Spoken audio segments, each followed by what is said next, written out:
이 시간에는 역대하 34장 24절로 25절을 중심으로 해서 인내하시는 하나님 분노의 대상이 무엇인지 살펴보는 건데 은혜받기를 원합니다. 평소에 화를 잘 내지 않는 사람이 한번 화를 내게 되면은 그분의 노가 격앙되어 잘 풀리지 않고 극심하여 잘 가라앉지도 않는다는 것입니다. 노하기를 더디하신 하나님의 분노도 그러하십니다. 하나님의 분노는 선민 이스라엘 죄악이 관영했을 때 노아의 홍수로 세상을 징치하셨고 성범죄가 문란하고 극도로 타락한 소돔과 고모라의 유황불로 태워버리는 진노하심을 보이셨습니다. 성경의 예화를 들지 않더라도 우리는 지구촌의 기후 이상으로 수재와 대지진과 때 아닌 폭풍과 폭설 등 인간이 감당치 못할 대재앙들은 종말론적인 견지에서 볼 때 주님이 집단 심판주로 오실 날에 임박했다는 칭후로도 볼 수 있겠습니다. 하나님은 예고도 없이 재앙을 내리시지 않습니다. 반드시 그 재앙이 임할 것을 선지자를 통해 알려주시지만 이를 인간이 무시하고 교만에 행하다가 그날이 닥쳐서야 깨달은 우매함이 있습니다. 출애굽 직전에 바로에게 10대 장을 내리실 때도 그러하셨고 지구 종말의 날에도 계시록이 기록된 7가지 나팔 재앙과 대접 재앙의 때가 있을 것 성경은 이미 밝혀놓고 있음에도 이 계시록의 재앙을 자신의 일로 여기지 않고 남의 리그니 강건도 불구경적으로 치부하는 데 몰지각하고 무감각하다고 것입니다. 자비의 사랑의 하나님께서는 한번 택하신 자를 끝까지 인내로 기다리십니다. 그렇지만 하나님께서는 이염수에 가까워지면 권고도 하고 경고도 하고 촉구하시지만 회개하지 않고 돌이키지 않으므로 인내를 마치면 거두시고 분노와 심판의 대상이 되게 하십니다. 그 심판의 대상은 3가지 요인이 있다고 했습니다. 첫째는 배교자입니다. 두 번째는 하나님 거스른 자입니다. 세 번째는 범죄한 열국입니다. 이런 3가지 말씀을 성경의 발차에 보문으로 삼고 상고하는 가운데 피차에 믿음대로 은혜를 받고 받은 은혜를 우리 실생활을 실천하시면 복을 받는 귀한 시간이 되시기를 예수님의 이름으로 간절히 축원을 드립니다. 첫 번째는 배교자라고 했습니다. 역대하 34장 24절로 25절을 찾아보면 여호와의 말씀이 내가 이곳과 거민에게 재앙을 내리되 곧 유다 왕 앞에서 읽은 책에 기록된 모든 저주대로 하리니 이는 이 백성이 나를 버리고 다른 신에게 분양하며 그의 모든 소유로 나의 노를 격발하였습니다. 그러므로 나의 노를 이 속에 소돔에 꺼지지 아니하리라 하라 하셨느니라 하셨으며 하셨습니다. 저주에 해당하는 히브리어는 아라르라는 말이 있습니다. 타인에게 불행에 다치기를 바라는 말이나 악담을 가리킨다고 했습니다. 이 저주에는 일반적인 저주와 하나님의 저주가 있습니다. 그 첫 번째는 일반적인 저주입니다. 저주는 개인 간이나 국가 간의 협전에 조약 체결 때 그 조약을 위반했을 경우를 대비하기 위한 보호장치로서 사용되었습니다.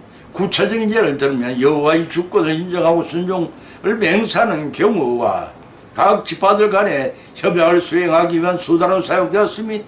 그 두 번째는 하나님 저주입니다. 하나님 저주는 당신의 구속 계획을 드러내시기 위한 방편과 또는 언약을 범하지 않도록 하시기 위한 경고로 사용되어졌습니다. 본문의 말씀은 바로 하나님이 저주에 해당하는 것으로 배교자에게 내려지는 말씀인 것입니다. 여기서 배교자란 믿음과 같은 종교를 배신한 자, 곧 신앙을 버리거나 다른 종교로 바꾼 자를 지칭한 말입니다. 본문의 말씀도 바로 하나님을 유일히 신으로 섬기하는 선민 유다 백성들이 우상숭에 빠졌으므로 여선지자 홀다가 죄악에 대한 하나님 심판을 선포한 것입니다. 그 심판에 대한 선포는 유다 왕국 바빌론 제국에 의해 멸망을 당하고 포로 생활을 하게 될 것을 가리킵니다. 이 예언대로 유다 왕국은 BC 586년 바벨론 제국의 멸망을 당하고 맙니다. 성경에서 우리에게 교훈한 대로 심은 대로 거두는 심판 원칙은 개인뿐 아니라 이방 국가나 서민 유다 백성에도 해당이 되고 적용하신 공의 하나이심을 알 수가 있습니다. 이런 하나님 심판에는 예외 규정이 없다는 말이기도 합니다. 본문의 24절을 보면 내가 이곳과 거민에게 죄가 되니 대라고 했습니다. 이 말씀은 하나님께서 내리신 저주는 그 주민에 한정된 이런 저주가 아니란 뜻입니다. 사람이 범죄는 자연세계에서도 그 영향을 미치다는 것임을 명시한 말입니다. 창세기 3장 17절을 참조하시기 바랍니다. 이어서 본절 중반절 이하에서는 유다 왕 앞에서 모든 저주대로 하리니 라고 하였습니다. 이런 사반에 읽은 율법이 신명기 28장일 가능성을 보여주는 구절입니다. 여기에는 언약을 지키는 자와 안 지키는 자에게 주시는 축복과 저주가 선포되어 있습니다. 동신명기 28장 15절로 68절에서는 축복 문구의 3배가 훨씬 넘게 저주가 가득차게 선포된 것이 나옵니다. 성경 전체 이처럼 저주와 한꺼번에 집중적으로 써있는 곳은 이것밖에 없습니다. 본문의 내용은 바로 신명기 28장에 수록된 내용대로 저주를 내리시겠다는 것입니다. 저주를 내리시는 목적에 대해서는 본문 25절에서 기록하기를 이 백성이 나의 노를 격발하였습니다 하고 밝혀주셨습니다.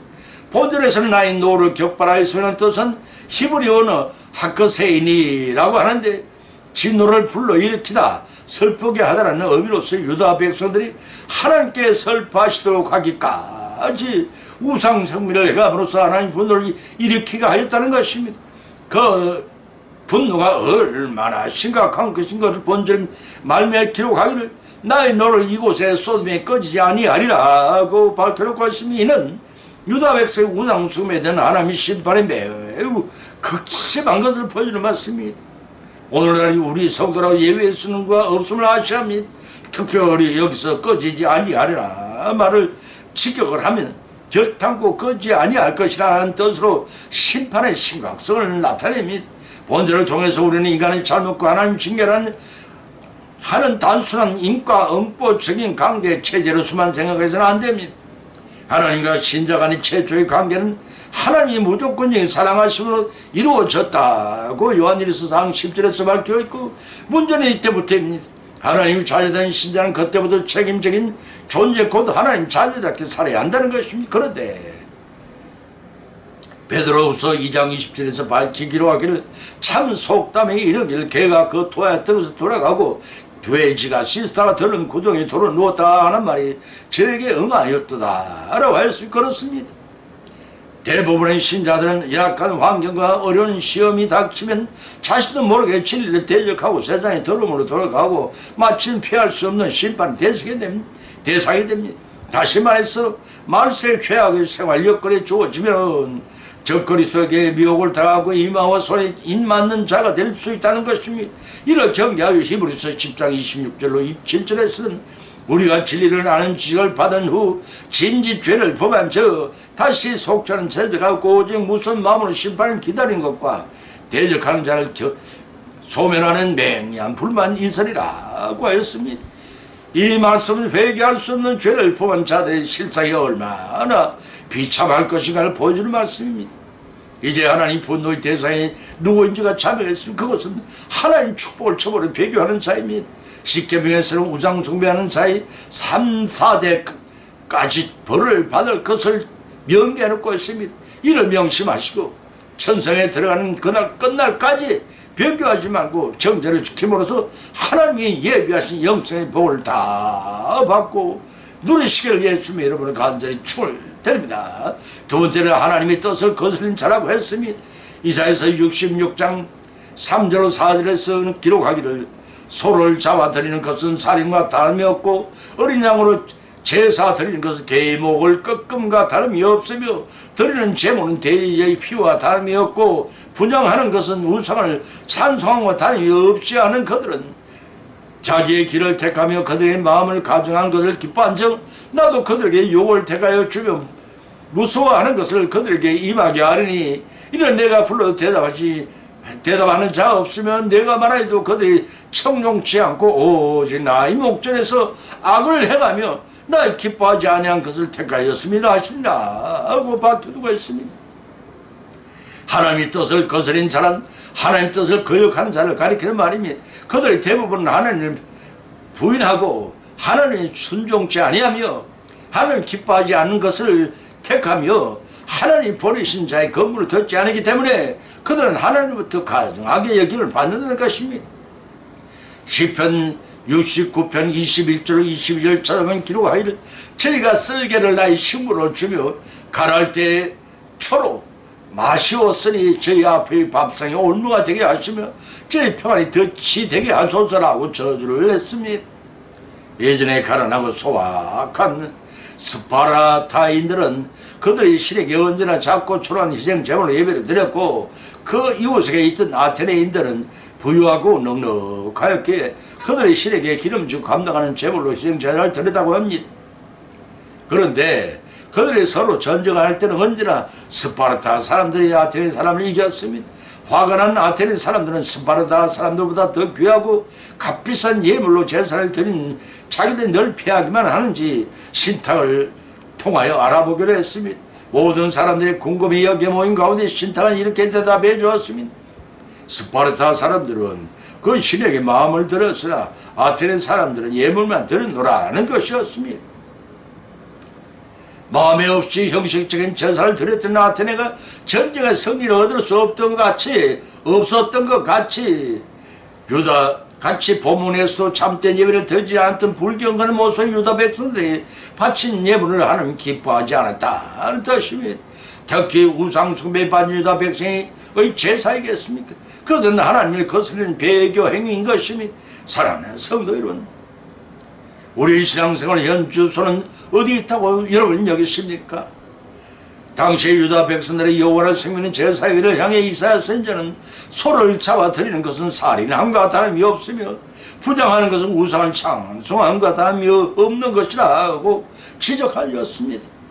소나 양을 제사를 드리는 것은 율법의 규례를 따른 것입니다. 그럼에도 불구하고 본문 이사야는 유다 백성의 제사를 살인과 개를 잡아 희생 제사를 드리는 것에 신랄하게 비유를 했습니다. 회개하는 마음이 없이 다만 제사의 한 방법으로 소나 양을 잡아바치는 것은 하나님 기쁘시게 하는 제사가 아니라 살해한 제물과 불경 행위를 저지른 것처럼 가정하게 여겼다는 뜻입니다. 그 행위를 꼬집어 밝히기를 부정하는 것은 우상을 찬송함과 다름이 없이 하는 하나님 외의 신 곧 우상을 섬기는 행위에 대한 회개심이 조금도 없었기 때문이라는 것입니다. 다시 말해서 통회하는 심령이 없는 불량한 자신의 마음을 내키는 대로 행하는 것이란 지적입니다. 그도 그럴 것이 그들의 마음에는 하나님에 대한 경외심이 전혀 없는 상태를 지적한 것입니다. 그래서 그러한 분양한 우상을 찬송하는 것 다음에 걸고 하나님 보시기에 가정한 것이 되고 만다는 것입니다. 그래서 하나님께서 본문 4절에 말씀하실 나도 유혹을 그들에게 택하여 주며 그 무서워하는 것들을 그들에게 임하게 하리니라 그 선언하지 않습니까? 자신의 양심도 쏘지 못한 불경건을 하나님 모르시길 리가 없습니다. 그런 의미에서 본문의 말씀은 통회하는 신명이 없는 가정한 제사를 드린 자들에 대한 하나님의 심판 선언이십니다. 본절에서 유혹이라는 히브리어로 타알룰레헴이라고 합니다. 이 말은 원래 안달, 토라짐 등을 의미하는 단어입니다. 이것은 잘못된 생각이 야기할 수 있는 재앙을 의미하는 말로 사용되었습니다. 이 단어 뒤에는 나오는 무서운 하는 말과 동일한 뜻입니다. 때문에 미신적인 제사를 드린 자들에게 하나님께서 그들이 심판을 받게 될 것이라는 두려운 생각이 들도록 만드실 것이라는 뜻입니다.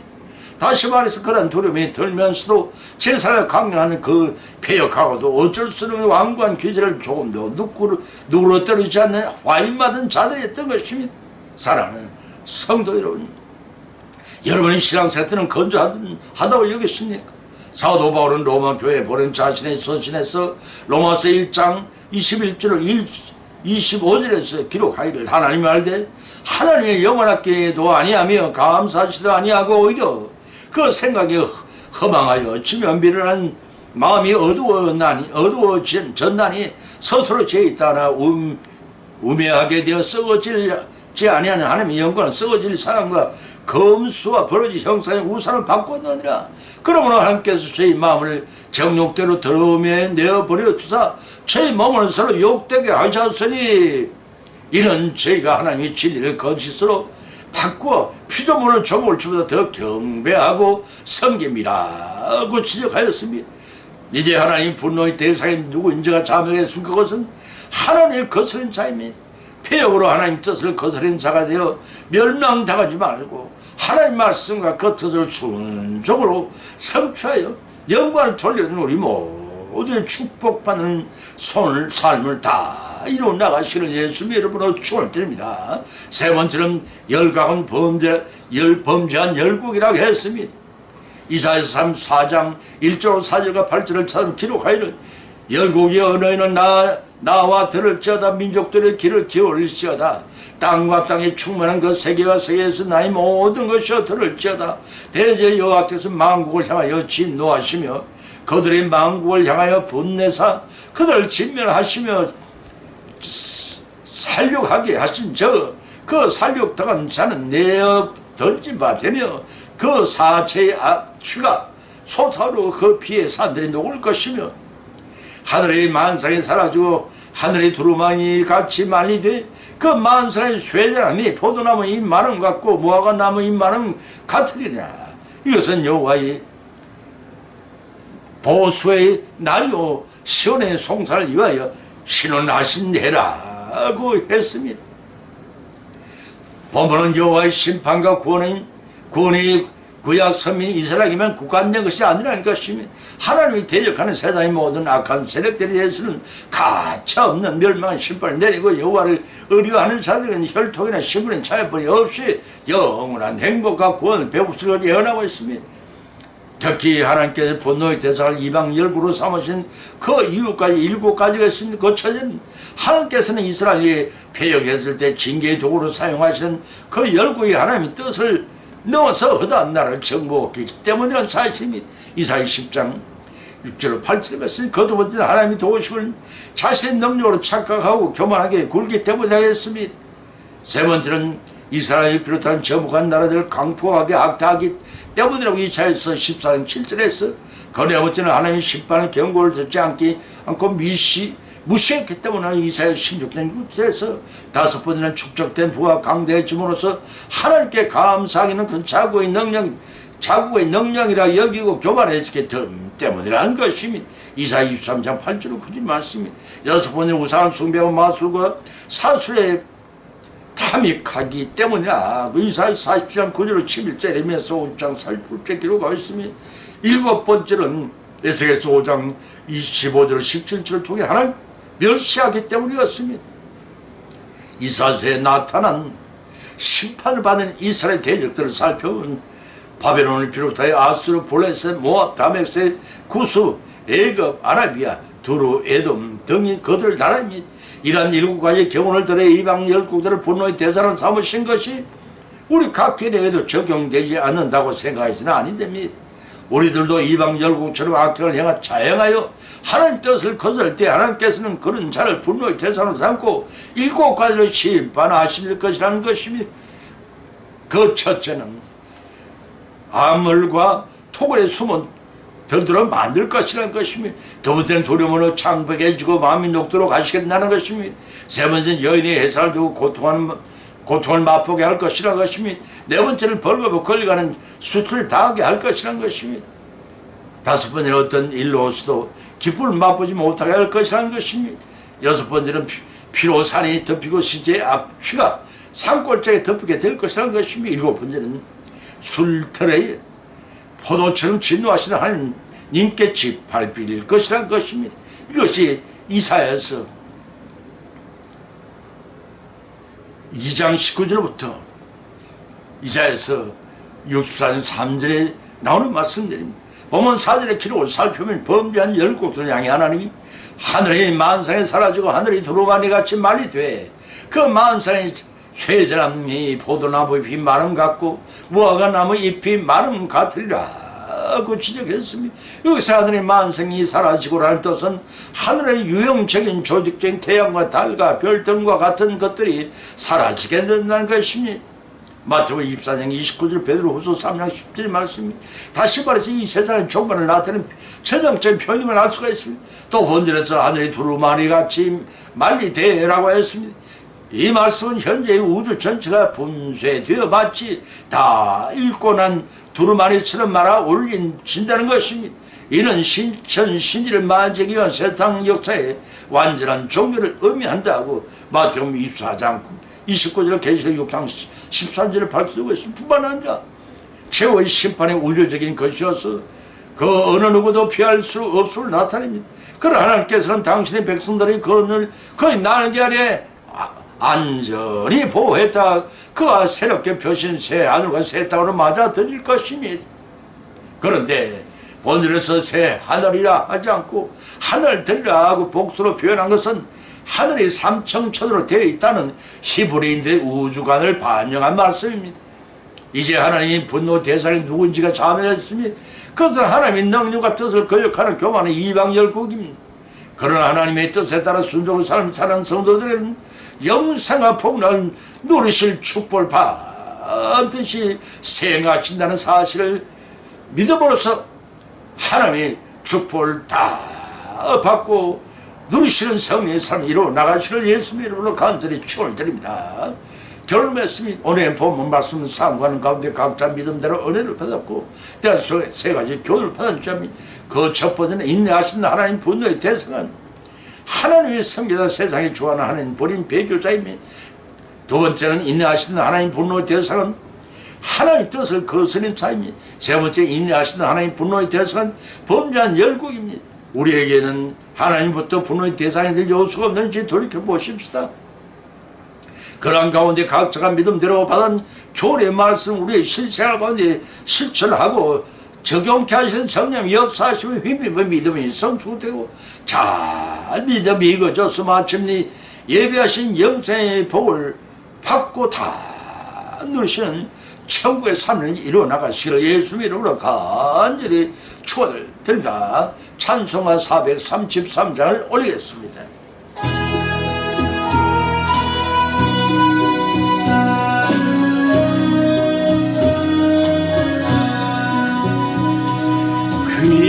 귀하신 주님 날부터 사 주께로 날마다 더 가까이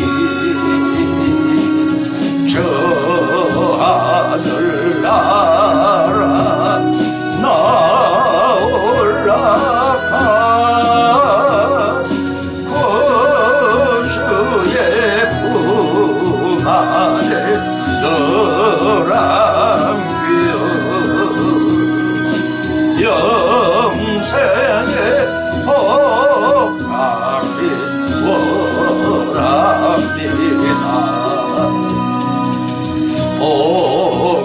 오늘 마불건 나 없어도